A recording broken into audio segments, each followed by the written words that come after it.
The war is a disaster. Most Americans were against it before it started. Most Americans are still against it. Most Americans think it's not going well. We're being forced to pay close to $4 a gallon at the pump because of this war. And Pete Hegseth has the audacity to ask Congress for $200 billion more to fight this war.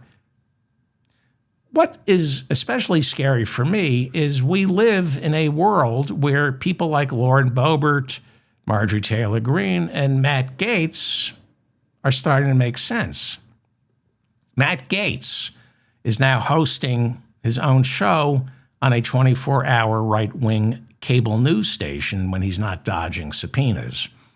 Before Trump's Iran war, Matt Gaetz said that Americans would, quote, pay the price at the pump, at the grocery store, and by spilling the blood of our bravest patriots, unquote. He's against the war.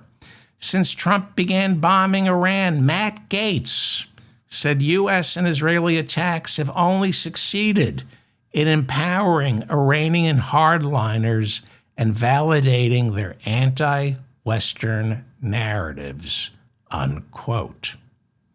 There they are. Lauren Boebert, Matt Gaetz, Marjorie Taylor Greene. This was in 2023. These were the MAGA power brokers, all taking orders from Trump, showing him blind obedience. All three have turned on him. Matt Gaetz left Congress to become Attorney General. That fizzled. Marjorie Taylor Greene quit Congress at the end of last year. She officially left Congress in January.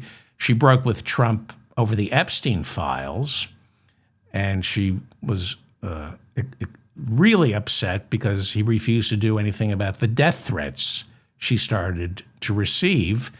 She called him, and he said, well, you brought these death threats on yourself. They've been threatening her son. And he said, there's nothing I can do. You brought this on yourself. Marjorie Taylor Greene quit Congress in January. She's now accusing Trump of wanting to murder Iranian children instead of freeing them. Greene said the war is a complete betrayal of Trump's promise of no new wars. She said on a recent podcast, quote, we voted for America first and zero wars. You bunch. She's now addressing Hegseth and Trump and J.D. Vance. She said, you bunch of sick effing liars. But she didn't say effing. She used the word. She accused Trump of betraying all the people who voted for him.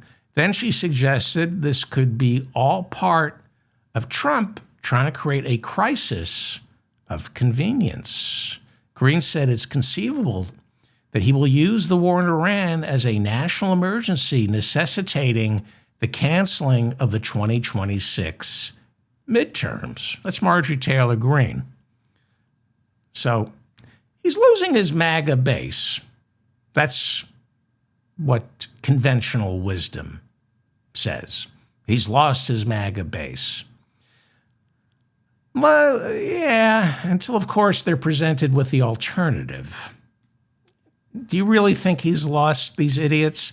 If the 2024 presidential election were held today, all these people mad at Trump because of Iran, they would still vote for Trump instead of Kamala Harris or Joe Biden or Gavin Newsom, or anyone the Democrats nominated. This is posturing. He hasn't lost his MAGA base. Now, the midterms are a whole other issue because Trump isn't on the ballot. That's a whole other issue. So I don't find too much purchase in this MAGA schism. Is that how it's pronounced? Schism? They come back to Trump. They always do. But they might not show up in November for the midterms. Trump's former national security advisor, the odious John Bolton, who has been calling for the invasion of Iran since we invaded Iraq, he is having the last laugh at MAGA supporters' expense. During an appearance on CNN, John Bolton said his voters made the mistake of believing that Donald Trump has a consistent philosophy. You might remember Bolton broke with Trump right after Bolton left the Trump White House in 2019. He then went on to call Trump stupid, immoral, and corrupt. And Trump returned the favor in October of last year when the Trump Justice Department got Bolton indicted for violating the Espionage Act. And a lot of people think Bolton might actually be going to prison. Unlike Letitia James or James Comey, those were bogus prosecutions. A lot of people think John Bolton might have actually broken the law, that he might have violated the Espionage Act while he was National Security Advisor to Trump in 2018 and 2019. He was emailing his private notes to his children who were helping him write his memoir. And so this is the only one of Trump's vengeance prosecutions that has the added benefit of being justified. I don't think too many people are going to shed a tear if John Bolton ends up going to prison.